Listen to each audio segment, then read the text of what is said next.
Live with Mark Latham. Welcome back to Jones & Co, where we're joined by Bettina Arndt, our special guest. Bettina first rose to prominence in Australia as the nation's sex therapist in the 1970s, and since that time, particularly in recent months, she's conducted a lot of very, very important research in areas such as domestic violence.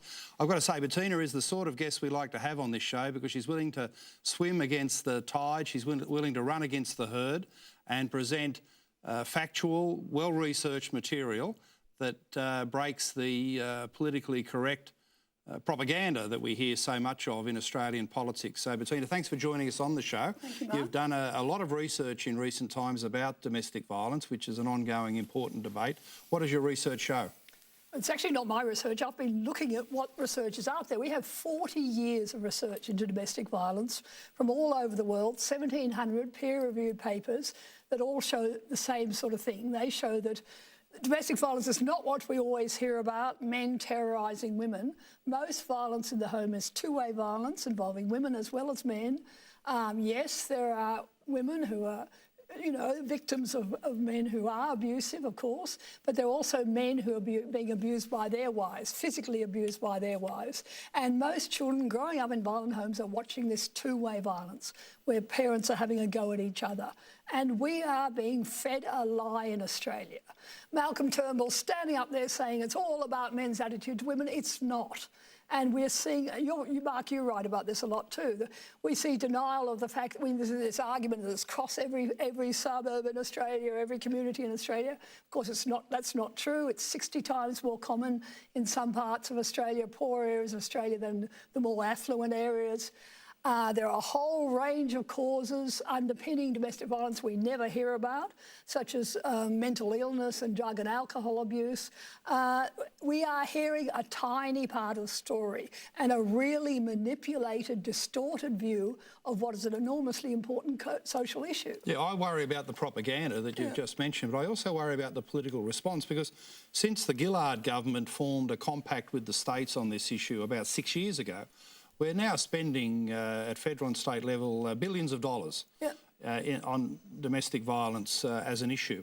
But it seems to me the great bulk of the money is spent on awareness, advertising, and propaganda agencies that spread propaganda, politicians joining arms as they did in Canberra yesterday in one of the forecourts of Parliament House, awareness campaigns. This seems to me to be quite incongruous because surely everyone in Australia has an awareness of violence. Everyone knows what family violence is. So how can you actually get a result and solve the problem just through awareness when the country's already aware? It seems to me the awareness campaign is a bit of a Trojan horse particularly when people know it's a lie.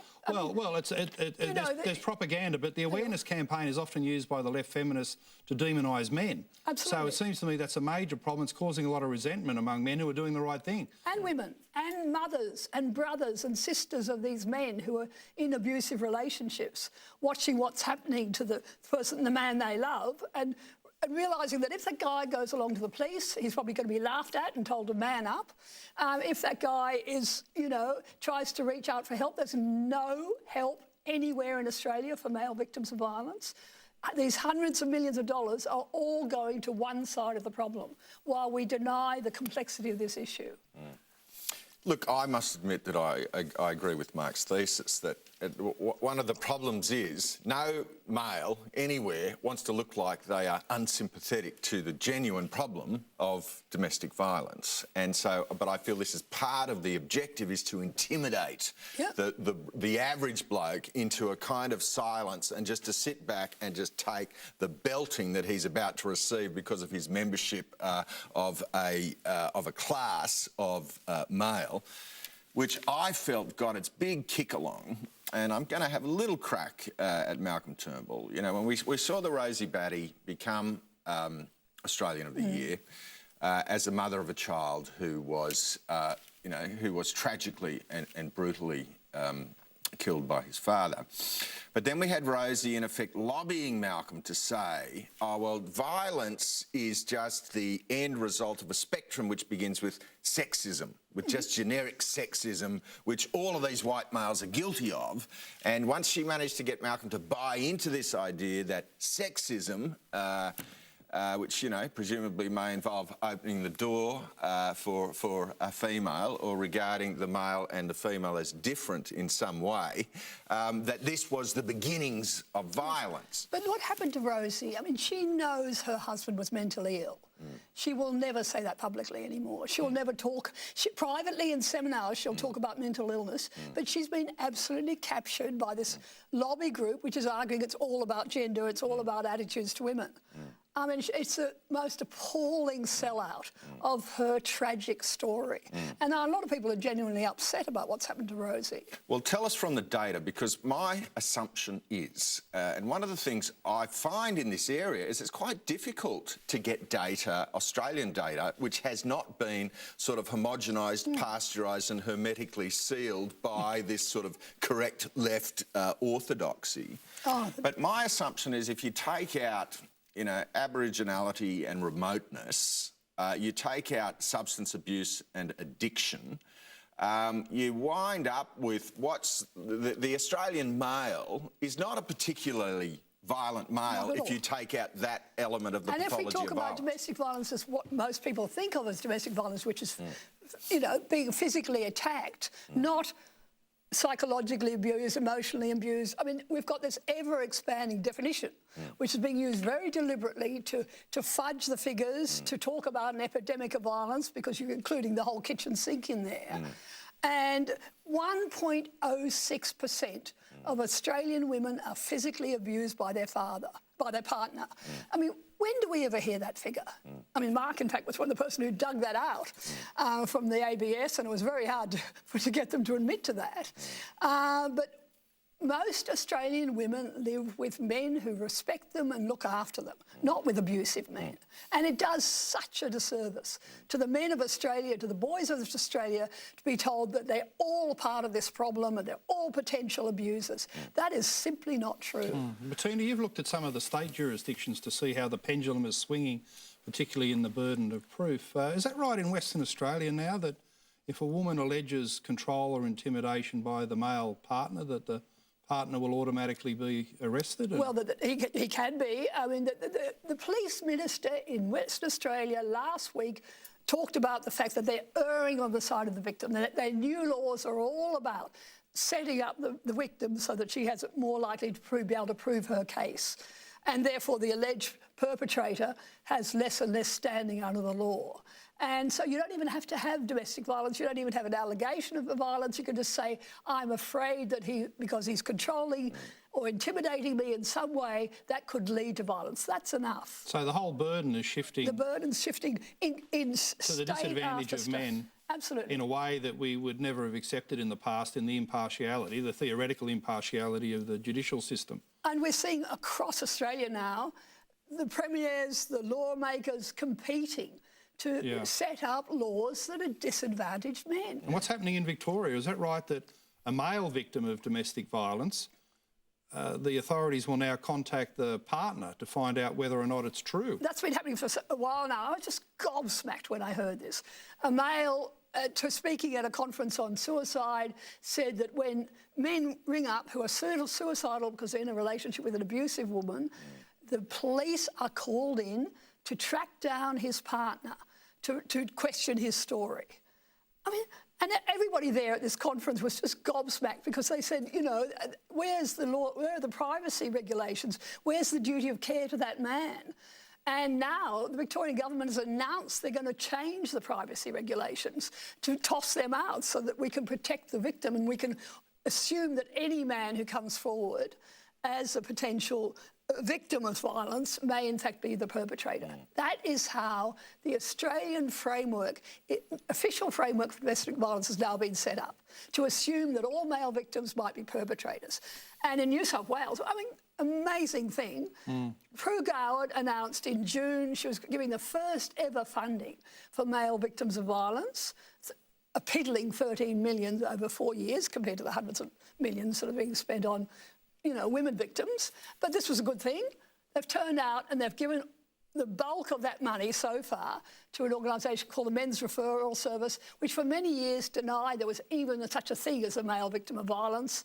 And then finally they came around a bit and said, oh, well, they're male victims, but it doesn't affect them in the same way, so we don't really need to support them. This is the outfit that's got the contract to look after the men. They've got the contract, which didn't even go to tender, open tender. They got the contract, so the fox is in charge of the hen what is it? Hen house. And men have to go through this hostile... The men who come in as victims have to go through this hostile screening process, which assumes they're probably perpetrators. I mean, what is this? The question I want to ask you, Bettina, because I know you first came to fame, you know, as the editor of Forum, pretty racy, but you've given a lot of advice to individuals about finding a partner, both men and women, and you've got a certain expertise in that area. One of my concerns is that if you were to rank the impact on the society of isolation, loneliness, of the inability to find a partner, of the inability, for example, we know that if you're a tertiary educated white Australian female in a capital city, you've got about 1 chance in 3 or 1 chance in 4 of never finding a partner and never becoming a mother, even though you want to. We're not talking about women who decide not to.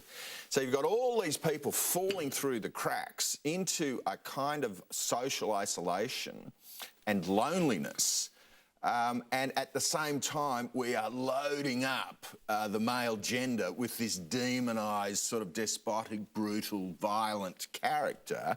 I'm not sure it's helping Australian men and women to find each other when they really need to. And men are looking at the costs of being in a relationship. And there is a group of men who are deciding it's all too hard, it's all too dangerous. I mean, why would you commit to caring for your beloved children when you're so at risk? If the woman decides the relationship ends, she can allege he's been violent to her, she can have him locked out of the house, she can have him arrested, she can have, you know, him denied contact with his children. We are setting up the law to give more and more power to the woman in that situation, and sometimes women misuse that power. Years and years ago, I was writing about family law and about the problem a lot of men had, this was back in the 1980s, of having contact. You know, a lot of the children were having trouble seeing their dads in that situation.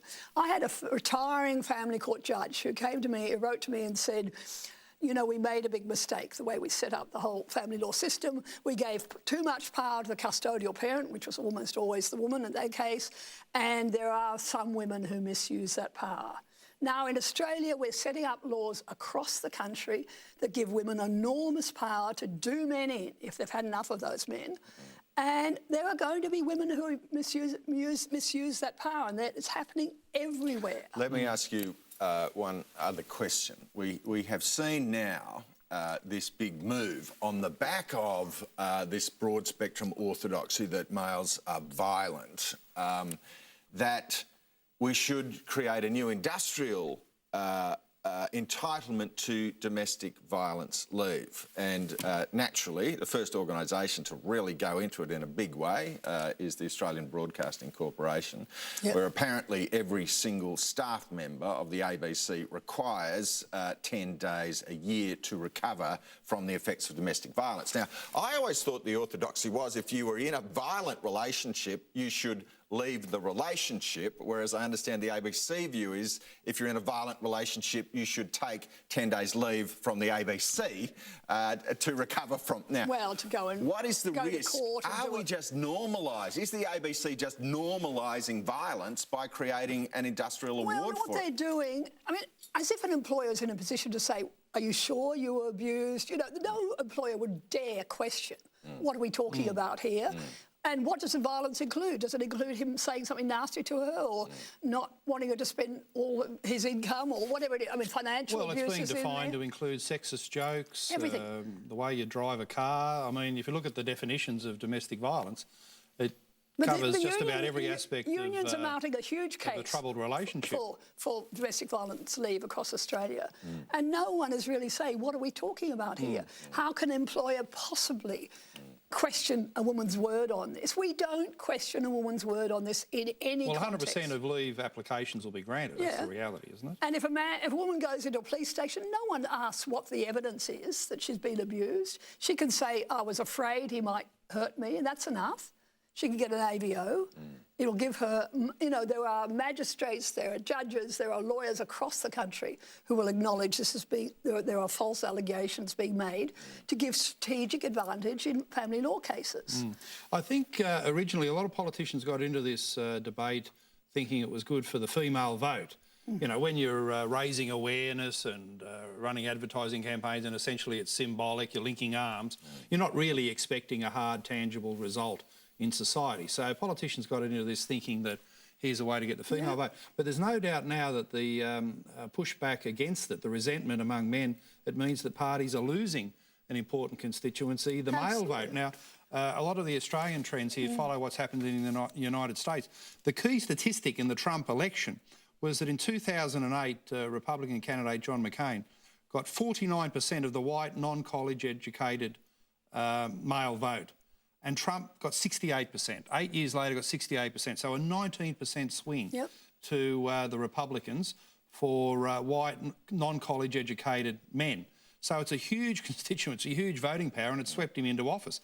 And I think, you know, basically men talk to me about this and related issues just about everywhere, at sporting grounds, the racetrack, shopping centres, schools, and they know what's going on. They're very articulate about it, and they've got a quiet determination to express themselves through the ballot box. So about time this has got to be a rising issue, hasn't it? It absolutely does. I mean, men notice that everyone's lobbying for gays. I mean, it's all this identity politics, you know. Women, you name it, everybody gets votes and carrots thrown at them. The only person that nobody cares about are heterosexual white men.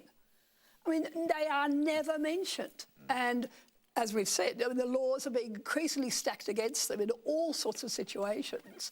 And they're noticing. It's interesting, we have men's issue groups springing up on the internet all over, you know, international conferences starting up.